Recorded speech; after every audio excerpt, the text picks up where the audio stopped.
Alright guys, we're going to go over the RV and show you how to use everything. First of all, here's the tongue jack. It's electric, there's an up and down, and then there's actually a light button. Your two propane tanks are located here. To access this, you literally just lift this cap off and your tanks are underneath there. Behind there is the battery box. Hopefully you don't need to get in there for anything, but that's where it's located in case you do. As you come around, there is some massive storage in this guy, which is awesome. You just lift this guy up, and then all your gear is going to be in here, like your power cord, your sewer hose, all that kind of gear is right inside of here. This has electronic stabilizer, not stabilizers, they're not levelers. So there's a difference between levelers and stabilizers. These guys, you're just going to hit the button here where it says extend. It'll come down. One side usually comes down first, and then once that touches the ground, the other side starts to come down. So just so you know, they don't come down together.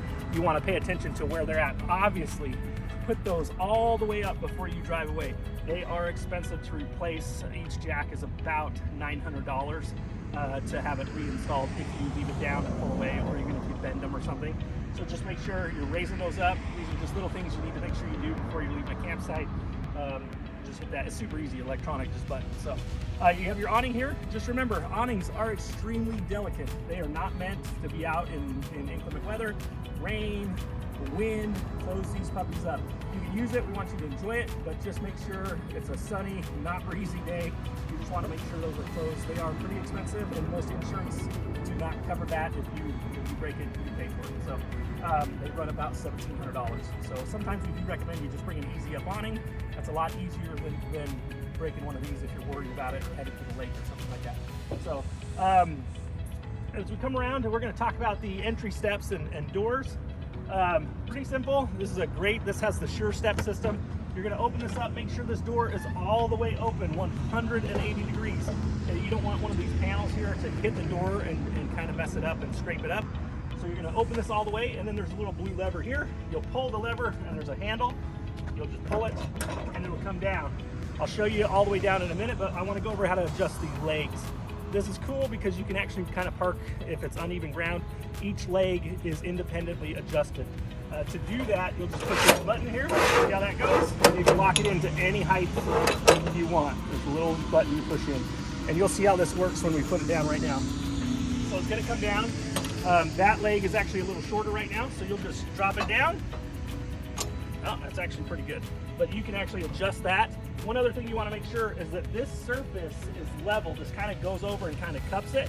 But you want to make sure if this is too high, you won't be able to close the door. You might bend the door. So just make sure this is sitting pretty flush right here. And then to close it, really simple. You just lift it up, kind of spins back into place. You're going to grab the lever, and push it past the little area here. It locks in.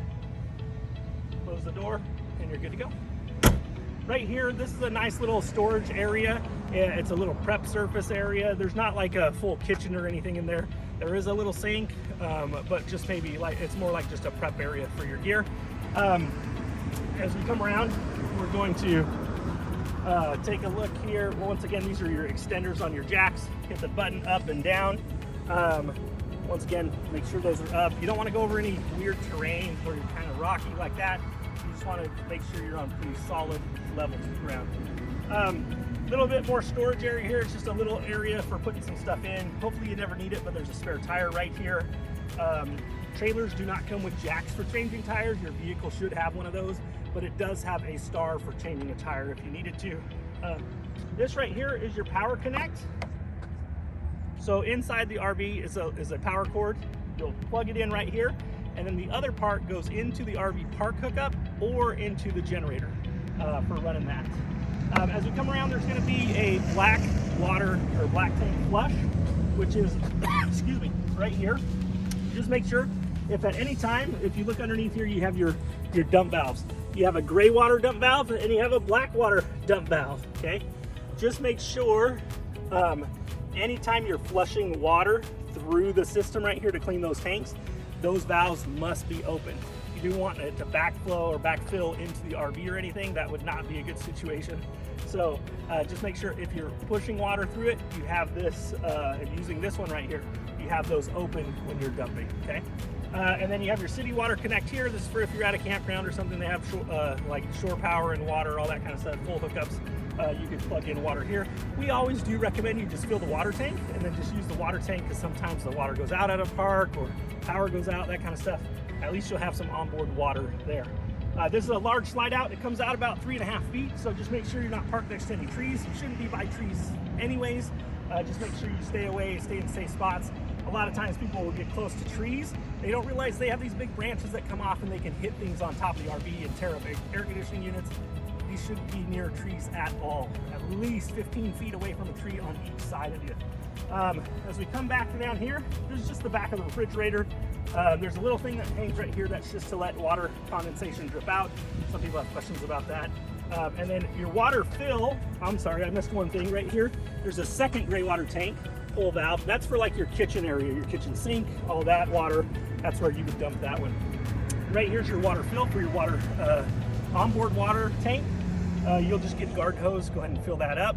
We do have a service that we can fill that for you if you want. There's a little fee for that, but it's kind of nice to have it all pre-done, ready to go for you. But you can do it yourself. That's not very hard at all. And then this right here is the exhaust for the water heater. Just make sure this can get hot. You're not leaning gear against it or anything. And then right here is just the other side of that storage area. It's a full pass-through. You can access that storage from either side. All right, guys, well, we're gonna go inside and take a look and show you how to use things in there. All right, guys, we're gonna go over the interior of the RV and how to use it. First of all, there's several switches right here as you come in the door. You have your awning to operate it in and out. Just remember, like we talked about before, any inclement weather, any wind, anything like that, rain, make sure that is closed up. You do not wanna break that off. You have your slide room button here. Just make sure nothing is on top of the slide out. No ice chests, no people sitting over there when you're operating the slide out. And also you wanna be pretty level when you're operating that, and also watch out for trees, branches, anything like that when you're sliding that out. You have 3 other switches down here. This one right here is the awning light. This one is for the closet light. And then this one right here is actually for the interior lights. As we come into the bathroom area, there's some more stuff in here. I'm gonna send you in there. We'll take a look at the wall here on the back side. You have a nice shower curtain. It slides shut. You also have all your control panels right here. You have your interior light switch for the bathroom. You have your water pump button, your water heater buttons, and then these tank gauge levels. These, just remember, they are not very accurate. They can assist a little bit, but you know, they're not, if you look anywhere in RVs, they're not that accurate. They'll give you an idea maybe, sometimes they misread, so just be cautious of that and just think about that sometimes. As we come out here, we're gonna go over some more stuff. The TVs right here. Now on these TVs, it is a TV DVD player combo. Right behind here on the side is a slide in where you would actually slide in a DVD, and then you can control everything from the buttons that are underneath the TV right here. You have your dinette. This converts into a nice little sleeping area. All you do, you would remove these poles, and then there's little ledges underneath here, and you actually remove the poles, set this table right on top of those ledges, and then the back cushions actually become they put those on top of the tabletop, and it becomes a soft area for kids. It's really good. Even an adult could sleep on there. And then as we come around, you have a stereo system. You actually have a little breaker control panel here, just like your house would have. Hopefully you don't ever need to get in here, but there's some breakers and some fuses. So say a hair dryer was going and all of a sudden now it's not working, you might want to check the breakers, maybe something popped there. You have your microwave. Now to operate the microwave, just remember you need to be plugged into shore power or running a generator, and then there's another switch right here around the corner. So this actually turns on the microwave, so once you're plugged into shore power. You have your burner cooktops. This is not a glass cooktop. Just make sure you flip this up out of the way just like that to operate anything on here. Once again, do not light the burners or anything without this being open. Like I said before, it's not a glass cooktop. So you do have your air conditioning system. We'll go over that in a minute. Just remember, once again, any major appliances, air conditioner, microwave, all that stuff needs a generator running to use. This is a really nice kitchen. It's got plenty of countertop space, which is nice in a medium compact sized trailer. Then you have your refrigerator here. To operate this, there are 2 buttons. First of all, you want to purge the gas line, and to purge it, once you put on your new propane tanks, is you want to just actually light the stovetop burners. Let them burn for about 30 to 60 seconds. Turn off the stovetop, And then you would come in here, and if you're dry camping, you want it out on gas. And if you're gonna be like in an RV park, you'll have this button in on auto, and then just it's an on and off switch. We always recommend you start this twice. And what I mean by starting it twice is you start it once, let it go for about 60 to 90 seconds, couple minutes, and then turn it off, and then actually just restart it. That way that'll get any of the air in the gas lines out. Say there was a little bit of air in the gas line. That'll definitely get you going really good, okay? I'm gonna send you guys into the bedroom here, but I wanna go over the air conditioner control switch first. Right here is your mode button. This is gonna cycle through the air conditioner, a fan mode, and a heater mode. All you do is you're gonna hit the button. It's gonna cycle through. Once again, like I said before, you're going to need to be on shore power to operate any of this. This stuff right here is gonna be your temperature control, your if you want it warmer, colder, all that kind of stuff, okay? And then I'm gonna send you into the bedroom. This is a really awesome bedroom. It has a king mattress. On each side of the bed, there are outlets for your cell phone chargers and things like that. It's a really nice setup for when you're sleeping. You always want a place to put stuff, and those benches right there are really nice to put stuff on at night. And then as we come in, we're going to talk about the sliding door here. Just make sure you have the door latched when you're traveling. You don't want this to slide out of the way. Just make sure you lock it down with the pin right there.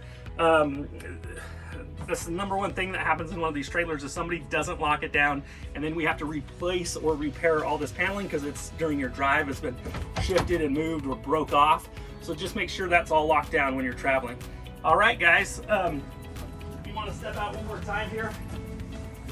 All of these air conditioners, they have little dials here. It'll blow out the air here.